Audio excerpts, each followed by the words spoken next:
Eu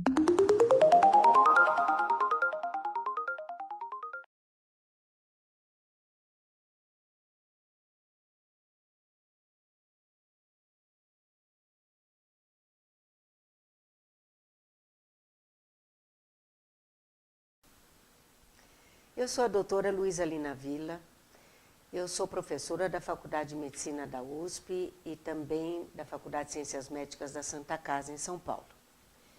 Coordeno o Instituto do HPV, o Instituto Nacional de Ciência e Tecnologia das Doenças do Papilomavírus. E durante décadas tenho me dedicado à pesquisa básica e aplicada para entender melhor o que esses vírus causam, como eles se transmitem e, por isso mesmo, conhecendo a biologia e a forma como eles causam tumores, ser capaz de fazer a prevenção dessas infecções tão comuns e que ainda causam muitos tumores em todo o mundo. O principal tumor associado aos HPVs, esses papilomavírus humanos, e aqueles de alto risco oncogênico, já que pertencem a uma família muito grande de vírus, os quais alguns causam apenas lesões benignas, como as verrugas, mas esse grupo de alto risco dos HPVs causam principalmente, em termos numéricos, a maior incidência é o câncer do colo do útero. O câncer do colo do útero, que é uma patologia que tem possibilidade de prevenção ao longo das últimas 5 décadas, através do emprego de forma organizada do Papa Nicolau, houve uma redução significativa da incidência desse tumor e de sua mortalidade.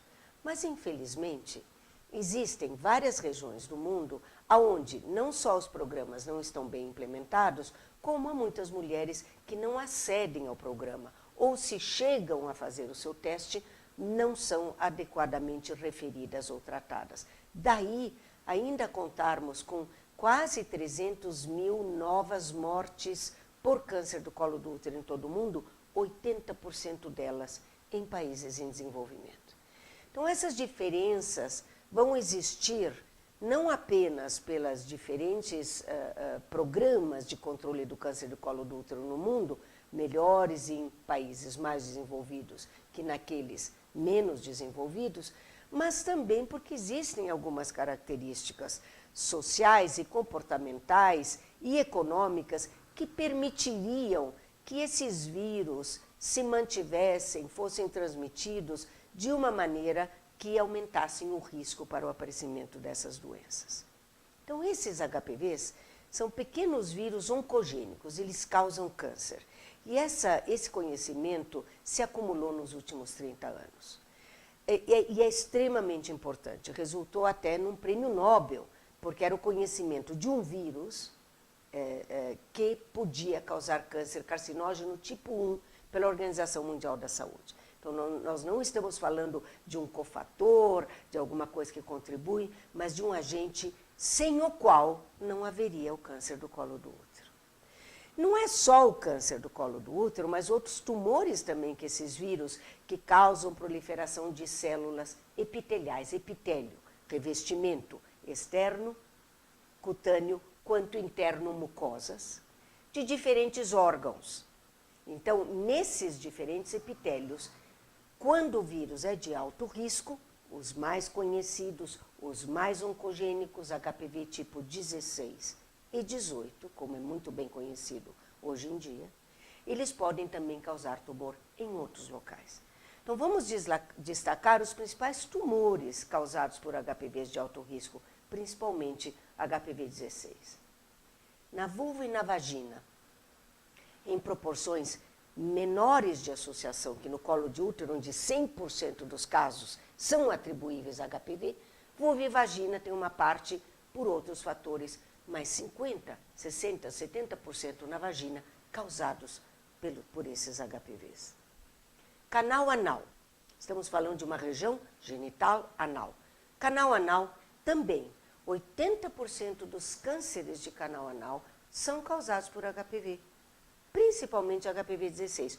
Um tipo de dezenas que estão associados a câncer, mas porque ele é o mais oncogênico e ele causa mais tumor. Ele é mais eficiente em transformar aquelas células. Câncer de canal anal, que é importante fazer um destaque, mais comum em mulheres do que em homens, inclusive pela prática do coito anal, e que ainda causa muitas mortes em mulheres, também nessa localização anatômica. Agora, entre os homens, o câncer de canal anal é ainda mais frequente em homens que têm sexo com homens. De novo, tornando clara essa relação de que o vírus se transmite pelo contato, dependendo do tipo de contato, o risco aumentado do desenvolvimento desses tumores. Então, se em homens heterossexuais a frequência do câncer anal é relativamente pequena, mesmo nos heterossexuais, pode causar câncer, mas é mais frequente em homens que têm relações anais. Além desta região anatômica, existe outro local onde os HPVs estão sendo cada vez mais implicados na gênese de tumores, de cânceres. Nós temos alguns tumores de cavidade oral, onde os HPVs estão associados, mas são aqueles da orofaringe, lá no fundo da boca, base de língua e início da faringe, e depois segue-se a laringe, na orofaringe, perto da tonsila palatina, das amígdalas, é onde o HPV também está associado em altas frequências, entre 30% e 60% dos estudos ainda não consolidaram esse número, causados por HPV, principalmente 16, e menos na laringe.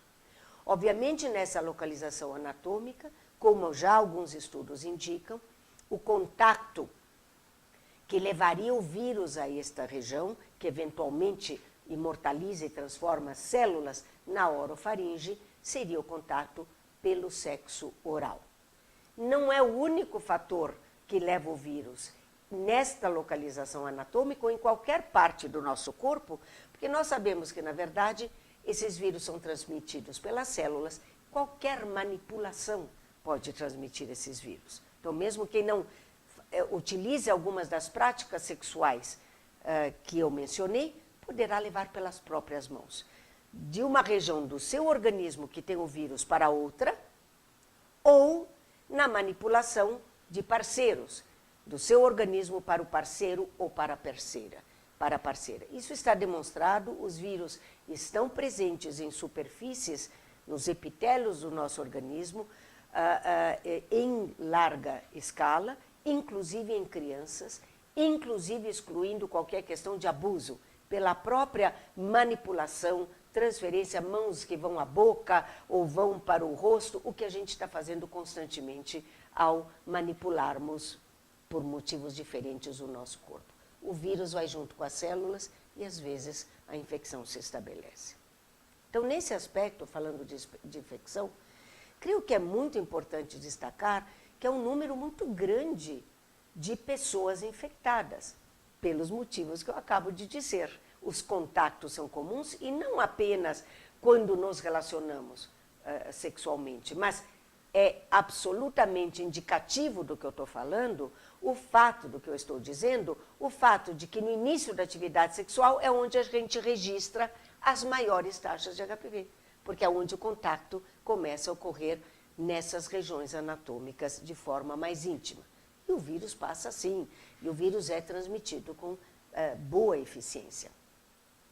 Agora, desse grande contingente de pessoas infectadas, que poderão ser, no mundo inteiro, 10% das mulheres, neste momento, têm HPV, um número equivalente ou maior dos homens, todos sadios, eu estou falando de população sadia, tem HPV.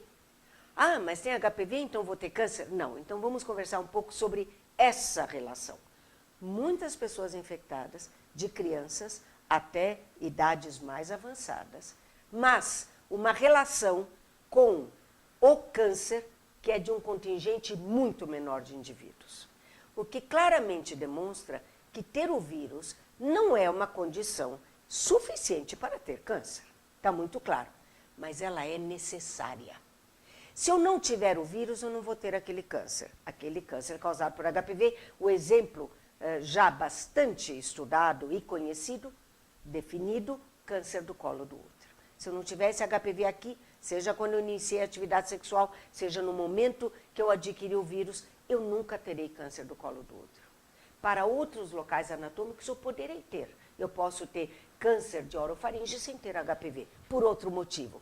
Por exemplo, fumo e álcool, os principais agentes causadores de tumores da região da cabeça e pescoço. Então, é importante dizer que essa história natural é longa e com uma série de adereços, de cofatores, de fatores predisponentes que nós vamos adquirindo, mantendo ao longo do tempo e o risco vai aumentando ou não.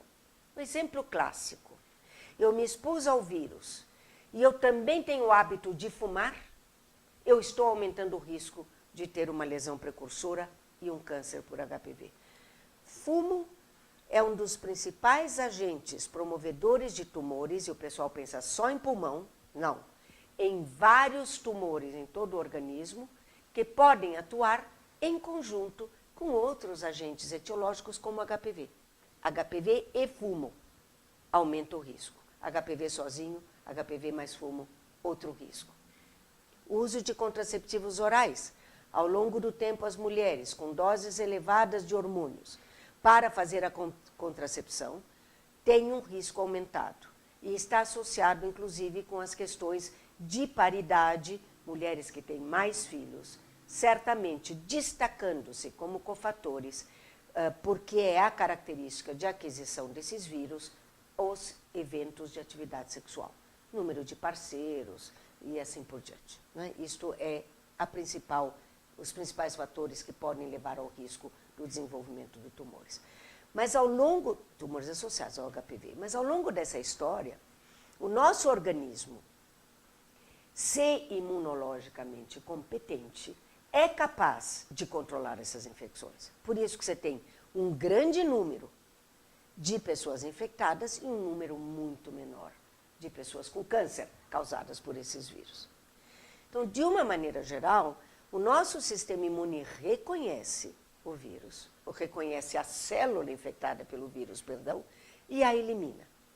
Mas esse processo não é eficiente igualmente em todas as pessoas. E apenas aproximadamente metade dos indivíduos expostos ao vírus desenvolvem anticorpos eficientes para eliminar ou para neutralizar alguns desses vírus que continuam circulando no organismo. E deixa eu fazer uma correção. Não é circulando no sangue, ok? Este não é um vírus transmitido por fluidos e ele não fica em sangue. Ele não fica em fluidos, ele fica nas células do nosso corpo. Se essas células estão sendo transferidas por um fluido vaginal ou por um esperma, tudo bem, elas estão saindo, mas não é que o vírus fica nos fluidos, ele está nas células que são carreadas pelos diferentes fluidos. Um parênteses importante para não acharmos que existe infecção sistêmica por HPV. Não, mas existem em vários locais o HPV em nosso organismo. Então, o nosso sistema imune é capaz de controlar, a maioria dos indivíduos tem isso, daí essa grande desproporção. Muitos infectados, muito menos casos de câncer, o que não deixa de ser uma boa notícia.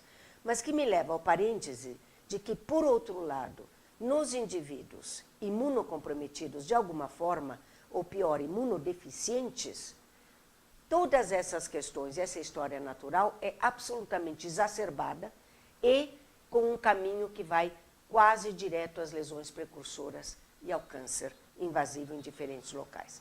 São estas as pessoas, por exemplo, HIV positivas ou com a síndrome AIDS, que terão um sistema imune deficiente e que, então, o HPV não será adequadamente controlado, aparecerão os tumores causados por HPV nesses indivíduos em muito maior proporção que nos indivíduos imunologicamente competentes.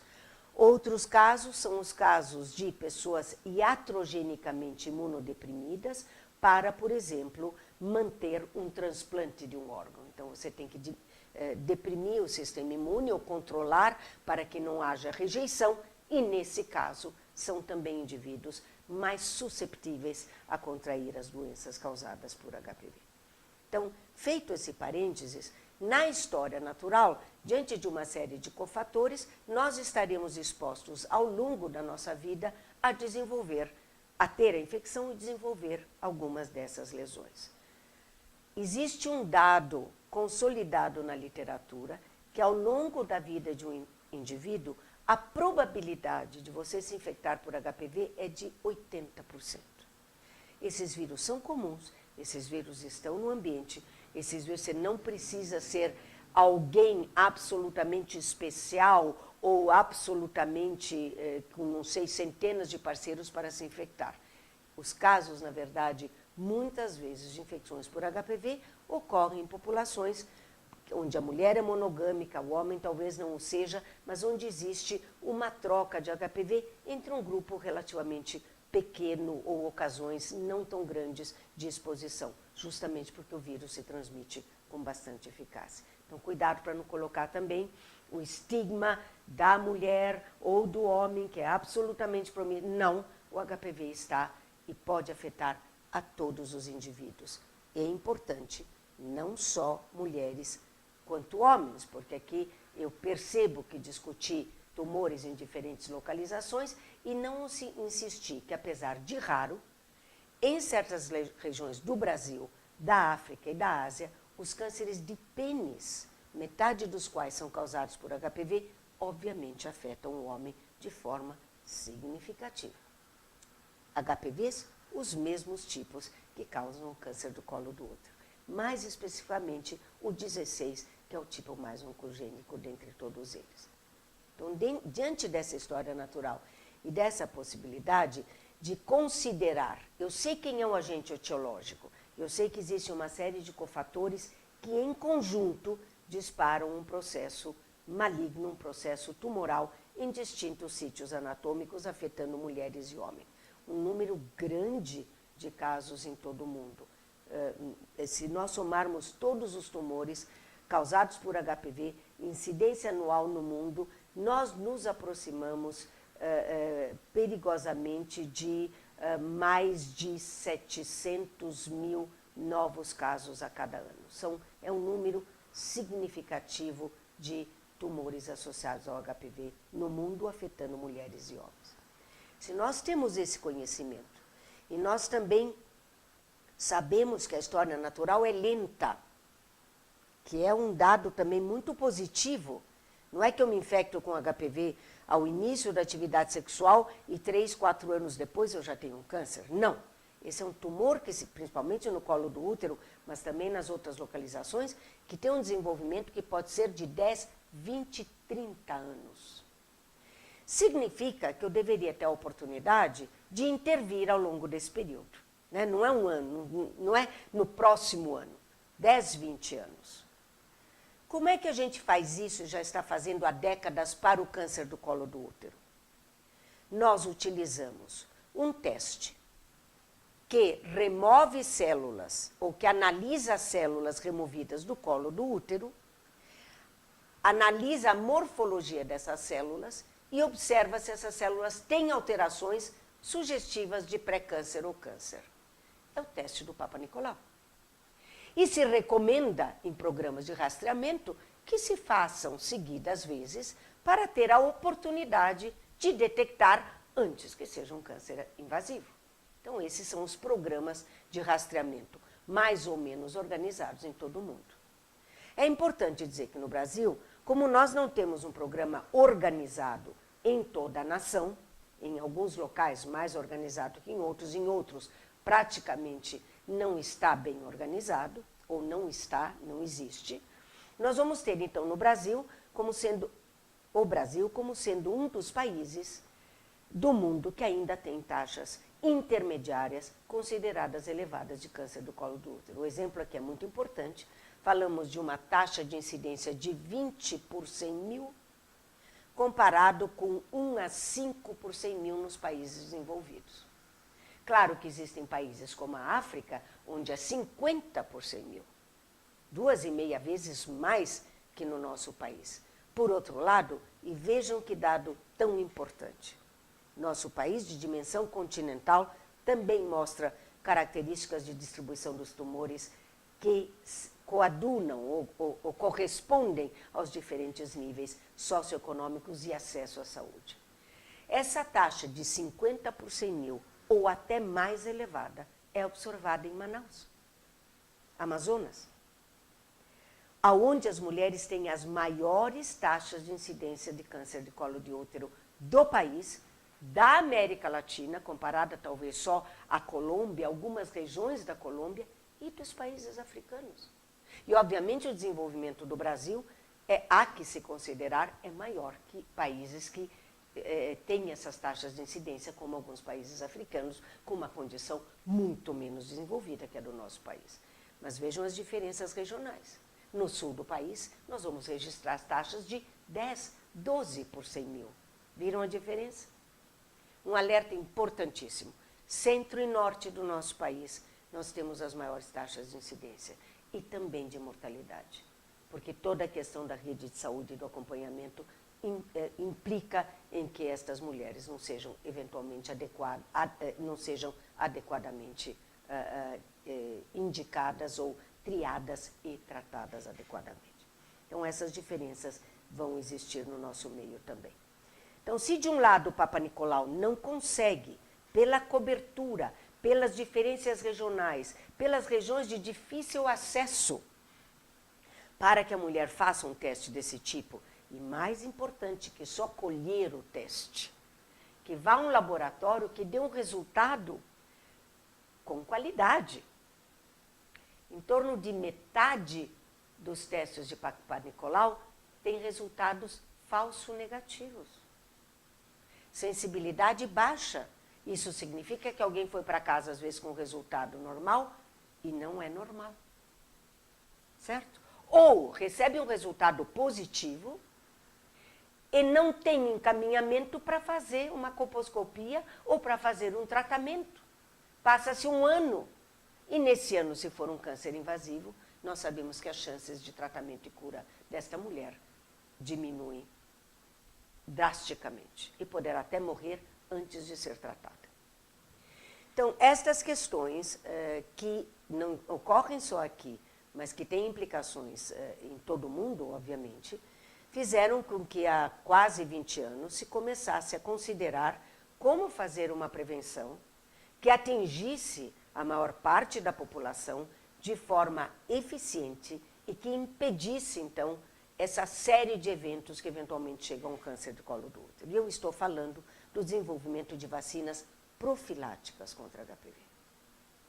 Se eu sei que é o agente, eu sei quais são os tipos de HPV que causam câncer, 16 e 18, 70% dos cânceres de colo do útero, 90% dos cânceres de canal anal, HPV positivos. Então, esses são vírus que eu quero tirar, eliminar, certo? Então, as vacinas, 2 vacinas, previnem as infecções por esses 2 tipos e uma delas ainda acrescenta os 2 tipos que causam as verrugas genitais. Já sei, não é câncer, mas verrugas genitais essas que são doenças de transmissão sexual muito comuns, que afetam homens e mulheres e que requerem tratamentos e algumas vezes demandam bastante do serviço de saúde pública. Ok?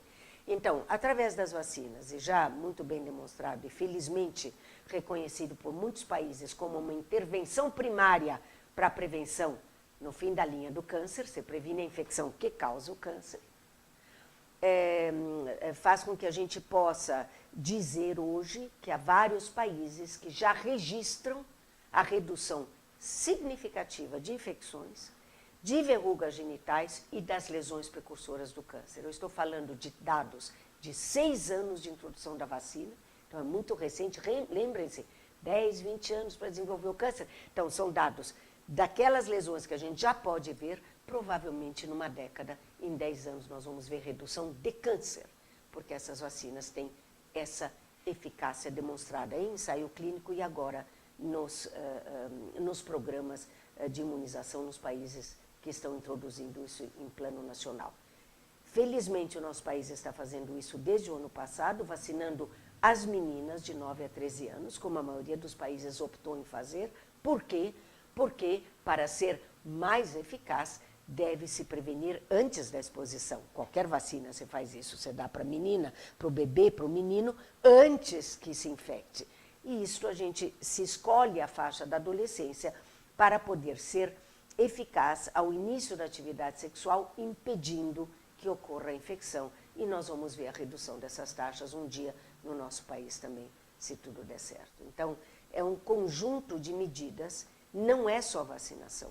Não é só... Aliás, o Papai Nicolau tem que continuar, porque nós não estamos prevenindo contra todos os HPVs que causam câncer do colo do útero. Então, é um conjunto de ações, prevenção primária com vacina, prevenção secundária com programas de rastreamento adequados, muita informação e muita educação, que um dia poderá resultar na redução das taxas do câncer do colo de útero e de outros tumores associados ao HPV, que afetam também os homens, e breve, há poucos países ainda, mas também fazer essa prevenção primária nos homens que padecem também das infecções e das doenças por HPV.